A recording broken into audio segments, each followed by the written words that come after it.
Los años 60 en México olían a gasolina, asfalto caliente y promesas de modernidad. El país estaba cambiando a una velocidad que pocos podían procesar. Las ciudades crecían hacia afuera, las carreteras se extendían hacia horizontes que antes parecían inalcanzables, y por primera vez los mexicanos comenzaban a ver en el automóvil algo más que un medio de transporte. Lo veían como libertad, como estatus, como una forma de decirle al mundo que el futuro ya había llegado y que ellos formaban parte de él. Pero el futuro llegó demasiado rápido. Porque mientras México construía sus primeras autopistas y sus talleres mecánicos apenas aprendían a descifrar motores de importación, por esas mismas calles empezaban a circular máquinas que no perdonaban errores. Autos con motores diseñados para pistas de carreras europeas, con potencia suficiente para superar los 180 km por hora en línea recta. Con frenos que en el mejor de los casos podían con la mitad de esa velocidad. Autos que en manos equivocadas no eran un lujo. Eran una sentencia. México en esa época no tenía escuelas de manejo deportivo. No tenía guardarraíles en la mayoría de sus carreteras interurbanas. No tenía servicios de emergencia capaces de llegar en menos de una hora a un accidente en la sierra. Lo que sí tenía era una clase media y alta en expansión, con dinero nuevo y apetito de velocidad. Dispuesta a importar lo más potente que el mundo tuviera para ofrecer sin preguntar demasiado si estaba preparada para manejarlo. Esta es la historia de los 10 autos más peligrosos que circularon por territorio mexicano en esa década. Algunos venían de fábricas europeas con tradiciones de ingeniería centenarias. Otros del corazón industrial de Estados Unidos, donde la potencia se medía en cifras que sonaban más a competencia que a transporte. Todos tenían algo en común, eran demasiado para su tiempo, demasiado para sus carreteras y, en muchos casos, demasiado para sus conductores. Número 10. El Ford Galaxie 500. Cuando el Ford Galaxie 500 llegó a México a principios de los 60, no llegó solo. Llegó con una reputación construida en las pistas de NASCAR. Con un motor que en su versión más potente entregaba más de 300 caballos de fuerza y con un tamaño que hacía parecer pequeños a casi todos los demás autos que circulaban por las calles del país. Era enorme, era ruidoso y para muchos mexicanos de clase media alta era el símbolo máximo de haber llegado a algún lugar en la vida. Pero el Galaxie 500 escondía un problema que sus propietarios tardaban en descubrir, generalmente cuando ya era demasiado tarde. Su motor de gran cilindrada entregaba un torque brutal en los rangos bajos de aceleración, lo que significaba que con apenas presionar el acelerador a fondo las ruedas traseras perdían tracción en cuestión de segundos. En las calles adoquinadas del centro histórico de la Ciudad de México, en los tramos de terracería que conectaban ciudades en aquellos años, o simplemente en una carretera mojada por la lluvia de verano, el Galaxie podía convertirse en un proyectil sin dirección. Sus frenos de tambor eran completamente insuficientes para detener casi 2 toneladas de acero americano lanzadas a 150 km por hora. Y su dirección, lenta y vaga, no ofrecía la retroalimentación necesaria para corregir una pérdida de control antes de que fuera demasiado tarde. Los dueños del Galaxie 500 en México solían ser médicos exitosos, políticos menores, hombres de negocios que habían aprendido a manejar en autos mucho más pequeños y mucho más lentos. Gente que confundía el tamaño del auto con la seguridad que ofrecía. Los reportes de accidentes de la época describían una y otra vez el mismo patrón. Un Galaxie que perdía el control en una curva, que no lograba detenerse a tiempo en un crucero, que se salía de la carretera en un tramo que debería haber sido sencillo. El auto no era malévolo. Solo era demasiado para las manos que lo conducían y para las carreteras que lo soportaban.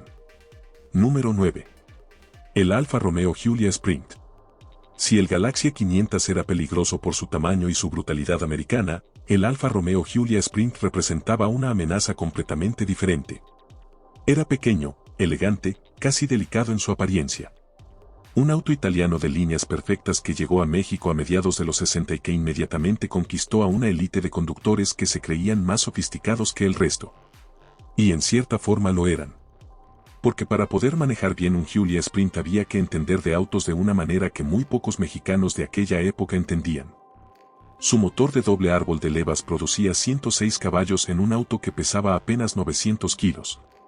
Una relación potencia-peso que se traducía en una capacidad de alcanzar los 180 km por hora con una facilidad que desconcertaba. Pero su tren trasero con suinas le era en el límite del agarre impredecible y violento. Un error de acelerador a mitad de una curva tomada demasiado rápido podía girar el auto sobre sí mismo en fracciones de segundo, sin previo aviso, sin posibilidad de corrección para alguien sin experiencia. En los puertos de montaña que conectaban la Ciudad de México con Cuernavaca, en las curvas ciegas de las sierras del norte, en los tramos donde el asfalto pasaba sin aviso de seco a mojado, el Giulia Sprint encontró más de una vez su límite. Y el límite del Giulia Sprint llegaba siempre antes de que el conductor se diera cuenta de que ya lo había cruzado. Número 8. El Chevrolet Impala SS 409. Hay autos que nacen con una actitud que los precede. El Chevrolet Impala SS 409 era uno de ellos. Con un motor que en su versión más agresiva entregaba 409 caballos de fuerza, un número directamente obsceno para un auto de calle en aquella época, se convirtió en el símbolo de la rebeldía motorizada de los jóvenes de clase alta en la Ciudad de México, Guadalajara y Monterrey. Su motor entregaba todo su torque de golpe, sin progresión, sin aviso. En una arrancada desde el semáforo las ruedas traseras podían perder tracción incluso en asfaltos secos y el conductor no sabía exactamente cómo modular el acelerador. En mojado era algo cercano a un trineo de 2 toneladas. Sus frenos de tambor eran completamente inadecuados para la potencia disponible, y su carrocería larga y baja hacía que los conductores subestimaran constantemente la velocidad real que estaban alcanzando. En las noches de los viernes en el Paseo de la Reforma, en las rectas de la antigua carretera México-Puebla, grupos de jóvenes se reunían para medir sus autos en carreras improvisadas que la autoridad toleraba con una mezcla de indignación oficial y fascinación privada. El Impala SS 409 casi siempre ganaba esas carreras. Y casi siempre aparecía también en los reportes de accidentes de la madrugada siguiente. No porque fuera un mal auto, sino porque era demasiado bueno para las condiciones en las que se usaba y para las manos que lo controlaban. Número 7. El Porsche 356B. Pocos autos en la historia del automovilismo mundial han generado una lealtad tan apasionada como el Porsche 356. En México los primeros ejemplares llegaron a finales de los 50 y durante toda la década de los 60 fueron el auto predilecto de una pequeña pero influyente comunidad de aficionados que se reunía en torno al circuito de la Magdalena Mixhuca en la Ciudad de México. El 356B era ligero, preciso y enormemente rápido para su tamaño. Su motor trasero de 4 cilindros refrigerado por aire producía entre 70 y 90 caballos en un chasis que pesaba menos de 800 kilos. Suficientes para alcanzar los 180 km/h con una determinación que sorprendía a quienes lo veían pasar. Pero su motor trasero era también su mayor peligro. La distribución de peso ponía más del 60% de la masa total sobre el eje trasero, lo que significaba que en el momento en que el conductor cometía un error, ese peso convertía el auto en un péndulo imposible de controlar. Los pilotos experimentados conocían este comportamiento y lo respetaban. Sabían exactamente hasta dónde podían llevar al 356B antes de que el auto dejara de escucharlos. Pero México en los 60 no tenía escuelas de manejo deportivo ni instructores formados en técnicas de conducción en el límite. Los propietarios del 356B aprendían solos, en carreteras reales, a velocidades reales, con consecuencias que no admitían segundas oportunidades. Número 6. El Dodge Dart con motor V8. El Dodge Dart llegó a México en los primeros años de los 60 como un auto accesible, moderno y relativamente manejable en su versión básica de 6 cilindros. Era el tipo de auto que una familia podía comprar con confianza, que un vendedor podía usar para recorrer el territorio, que un joven profesional podía estacionar frente a su oficina sin sentir que estaba haciendo una declaración excesiva. Pero alguien tuvo la idea de instalarle el motor V8 de 270 caballos que Chrysler ofrecía como opción, y el resultado fue uno de los autos más traicioneros que jamás circularon por carreteras mexicanas. Su chasis, diseñado originalmente para motores de 6 cilindros, no estaba preparado para absorber el torque que el quinto 8 generaba. Las suspensiones se deformaban bajo carga intensa. Los neumáticos de la época cedían antes de lo que cualquier conductor podía anticipar. Por fuera seguía siendo un sedán familiar de líneas conservadoras. Por dentro era una bomba de tiempo con volante y tapicería de vinilo. En Monterrey, en Guadalajara, en los corredores industriales del norte del país, el Dodge Dart V8 se convirtió en el auto favorito de una clase trabajadora ascendente que quería potencia americana a precio razonable. Los mecánicos de la época recuerdan con humor negro la cantidad de Dart V8 que llegaban a sus talleres con los frenos quemados, las suspensiones torcidas y los neumáticos destruidos. La firma inconfundible de un auto llevado más allá de sus límites por alguien que no sabía exactamente dónde estaban esos límites. Número 5. El Ferrari 250 GT. Hablar del Ferrari 250 GT en el contexto de México en los años 60 es hablar de un mundo paralelo que existió brevemente dentro del país. Un mundo de haciendas restauradas, de negocios que prosperaban en la sombra del milagro mexicano, de hombres que habían hecho fortunas en el acero, en el petróleo, en la construcción, y que querían el auto más exclusivo y más rápido del planeta sin importar lo que costara ni lo que exigiera. El Ferrari 250 GT era exactamente eso. Con su motor V12 de 3 litros produciendo 240 caballos en sus versiones de calle, alcanzaba los 240 km por hora con una fluidez que hacía sentir esa velocidad casi normal, casi razonable. Y esa sensación de normalidad era precisamente su trampa más peligrosa. Porque el 250 GT no fue diseñado para las carreteras mexicanas. Fue diseñado para las rectas de Le Mans, para los puertos alpinos de la Mille Miglia, para superficies de asfalto europeo mantenidas con una precisión que México no podía ofrecer. Cuando ese auto encontraba un bache en la carretera a Querétaro, la reacción del chasis era brutal. Sus frenos de disco, avanzados para la época, generaban tanto calor durante una conducción exigente que después de varios minutos de manejo agresivo la distancia de frenado se incrementaba de manera alarmante. En un auto capaz de 240 km por hora, ese incremento podía significar la diferencia entre detenerse a tiempo y no detenerse nunca. Los pocos propietarios mexicanos del 250 GT eran hombres acostumbrados a conseguir lo que querían. Hombres que rara vez escuchaban un no. Pero el Ferrari no negociaba. El Ferrari solo exigía. Y en las carreteras mexicanas de los 60, sus exigencias superaban con frecuencia lo que el país podía ofrecer. Número 4. El Ford Thunderbird de tercera generación. El Ford Thunderbird llegó a México con una promesa que era difícil de resistir. Era grande, era lujoso. Era americano en el sentido más absoluto de la palabra y montaba un motor V8 de casi 6 litros que entregaba más de 300 caballos con una suavidad que engañaba completamente al conductor sobre la velocidad real que el auto estaba alcanzando. Y ese engaño era precisamente su mayor peligro. El Thunderbird de esta generación era un maestro de la disimulación. Su interior acolchado, su dirección asistida excesivamente suave y su suspensión diseñada para absorber cualquier imperfección del camino creaban una burbuja de comodidad artificial que desconectaba al conductor de la realidad física de lo que ocurría debajo del auto. A 140 km por hora se sentía como si circulara a 80. A 180 seguía sintiéndose cómodo, silencioso, casi dormido. Las carreteras mexicanas de los 60 no perdonaban la velocidad excesiva. Los guardarraíles eran escasos. La señalización era mínima. Y el Thunderbird, con casi 2 toneladas de peso y frenos de tambor que tardaban distancias enormes en detenerlo, era una lección de física que muchos conductores mexicanos recibieron de la peor manera posible. Número 3. El Mercedes-Benz 300 SL Roadster. Si existe un auto en esta lista que encarna de manera perfecta la paradoja entre la belleza y el peligro, ese es el Mercedes-Benz 300 SL Roadster.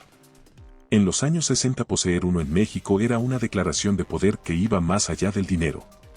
Era pertenecer a un grupo tan pequeño y tan selecto que sus miembros se conocían entre sí por nombre, que sabían exactamente cuántos ejemplares existían en el país y en qué garaje dormía cada uno. Con 215 caballos en apenas 1.300 kilos alcanzaba los 230 kilómetros por hora. Pero su peligro no estaba en la velocidad máxima. Estaba en su eje trasero de oscilación, que en el límite reaccionaba con una violencia que había sorprendido y derrotado a pilotos profesionales en circuitos controlados. En una carretera mexicana sin barreras ni escapatorias, con asfalto que podía pasar de seco a mojado en cuestión de metros, ese comportamiento era simplemente letal. Y luego estaba el problema mecánico. Su motor de inyección directa era tan avanzado que los mecánicos en México casi nunca lo habían visto. Trabajaban con manuales fotocopiados, herramientas heredadas de generación en generación y una intuición construida sobre motores completamente diferentes. Cuando algo fallaba en ese auto, y algo siempre terminaba fallando, fallaba lejos de cualquier solución posible. En la sierra. En la carretera a Veracruz. En algún tramo donde el siguiente taller mecánico quedaba a 2 horas de distancia y no tenía las herramientas necesarias de todas formas. Número 2. El Jaguar E-Type Serie 1. Enzo Ferrari lo llamó el auto más bello jamás construido. En México los pocos ejemplares que circularon durante los años 60 generaban accidentes de tráfico simplemente estando estacionados. La gente se detenía a mirarlo, se distraía. Chocaba contra lo que tenía enfrente por no poder apartar los ojos de esas líneas que parecían diseñadas por alguien que había visto el futuro y había decidido construirlo en acero y aluminio. Con 265 caballos alcanzaba los 240 kilómetros por hora. Era el auto de producción más rápido del mundo en el momento de su lanzamiento. Pero su sistema hidráulico de frenos tendía a fallar bajo uso intensivo y calor extremo, y en el altiplano mexicano ese calor era una constante que ningún ingeniero de Coventry había considerado al diseñarlo.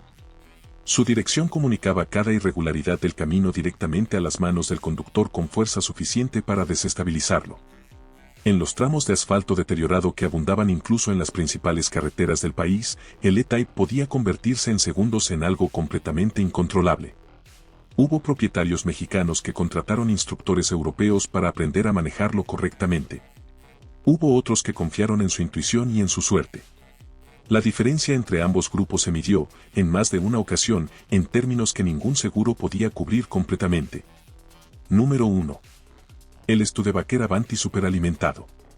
Hay autos que adelantan su tiempo. Y hay autos que directamente lo destrozan. El Studebaker Avanti con su motor superalimentado pertenecía a la segunda categoría. Cuando llegó a México en 1963 nadie sabía exactamente qué hacer con él. Su diseño era tan radical que parecía sacado de una película de ciencia ficción. Sus líneas angulosas, su capó sin parrilla frontal y su carrocería de fibra de vidrio, una decisión de ingeniería revolucionaria para la época. Lo hacían parecer más un prototipo de laboratorio que un auto de producción real. Pero debajo de esa apariencia futurista vivía un motor Paxton superalimentado que en su versión más potente entregaba más de 300 caballos de fuerza. En 1963. En un auto de calle. Vendido en México sin ningún tipo de restricción ni advertencia oficial, como si fuera simplemente otro sedán americano con un poco más de carácter que el promedio. El Avanti superalimentado fue el primer auto de producción en superar oficialmente las 200 millas por hora en una prueba en el lago Salado de Bonneville. Ese récord llegó a los oídos de los pocos propietarios mexicanos del auto y se convirtió en una carta de presentación que usaban con una mezcla de orgullo y desafío que las carreteras del país no estaban en ninguna posición de sostener. Su mayor peligro era precisamente lo que lo hacía extraordinario. El superalimentador entregaba potencia de manera progresiva pero implacable, sin el límite natural que tenían los motores atmosféricos de la época. El auto no llegaba a su velocidad máxima. Aceleraba hacia ella de manera continua, sin pausas, sin la meseta que daba tiempo para reaccionar. Para un conductor que nunca había experimentado esa entrega de potencia, la progresión era aterradora. Y en más de una ocasión fue también irreversible. Pero más allá de los números, más allá de los accidentes y de los reportes de tránsito que el tiempo fue archivando en el olvido, estos 10 autos representan algo más profundo en la historia del automovilismo mexicano. Representan el momento exacto en que el país se asomó al abismo de la velocidad real y decidió, con la mezcla de audacia e ingenuidad que siempre lo ha caracterizado, dar el paso hacia adelante sin mirar qué había abajo. México en los años 60 no tenía las carreteras para estas máquinas. No tenía la infraestructura de seguridad, no tenía las leyes de tránsito, no tenía las escuelas de manejo ni los servicios de emergencia que semejantes autos exigían. Pero los tuvo de todas formas. Porque el deseo de velocidad no espera a que el mundo esté listo. Nunca lo ha hecho. Estos autos no eran simplemente peligrosos. Eran el precio que una generación pagó por descubrir dónde estaban sus propios límites. Algunos de esos conductores sobrevivieron para contarlo. Otros se convirtieron en advertencias que el tiempo fue borrando lentamente de la memoria colectiva del país. Lo que no se puede borrar es el sonido. El rugido de un V8 americano en una recta vacía a las 3 de la madrugada. El grito agudo de un motor Ferrari acelerando hacia una curva que ya no tiene escapatoria. El silbido de un superalimentador que sigue pidiendo más cuando el conductor ya no tiene nada que dar. Ese sonido todavía existe. En los archivos de los periódicos de provincia. En las memorias de los mecánicos que mantuvieron vivos estos autos con piezas improvisadas y voluntad pura. en las cicatrices de las carreteras que los vieron pasar y que en silencio guardaron los secretos de lo que ocurrió en ellas. Los años 60 en México no fueron solo una década de progreso y modernidad. Fueron también la década en que la velocidad cobró su primera factura. Y la cobró entera.